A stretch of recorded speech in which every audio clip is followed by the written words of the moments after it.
Welcome ladies and gentlemen to yet another Valorant video. Today, we're going to be going over crosshairs. Oh my god. I don't want to waste much time, so let's hop right into it. Nice clutch, Mike. A common debate in crosshairs is should you be using a dot or a cross. I personally use a cross, and let me tell you why. The human brain is much faster at detecting the difference in a negative space than it is in a positive one. So what this means for your crosshair is your brain will be able to detect the changes in the gap between your crosshairs faster than it will be able to know that you have covered your target's head with a dot. I personally also have a problem with the philosophy of covering what you're trying to shoot versus landing your target in the center. The next step in crosshair design is the color. There are only a few colors I could recommend. Green and yellow. Green and yellow are the easiest colors for the human eye to see. This is why open signs are green and taxis and school buses are yellow. Blue. Blue is a very relaxing color and is generally associated with being calm and collected.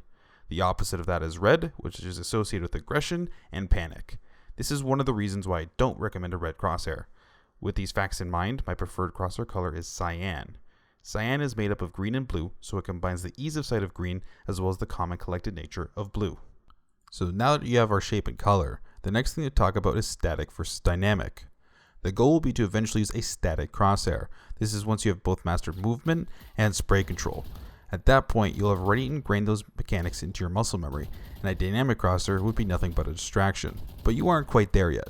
Maybe Valorant's your first FPS, or maybe you have played FPSs but never CSGO. For those players struggling to grasp the fundamental mechanics of movement, I would recommend using the movement error option. For those who have already grasped the fundamentals of movement and struggle with spraying, I would recommend using the firing error option. This is because, as highlighted in a previous video, the bloom of your crosshair will move at the same rate as your recoil, giving you a point of reference. Once you have mastered movement and spray control, there is no reason to use a dynamic crosshair. As a few other miscellaneous options, I prefer to have a very light outline as shown here. I also like using crosshairs with crosshair fade with firing error. This is because it lets me know when my spray has gone into the random phase, though this is subject to change once I have mastered that portion of gun mechanics.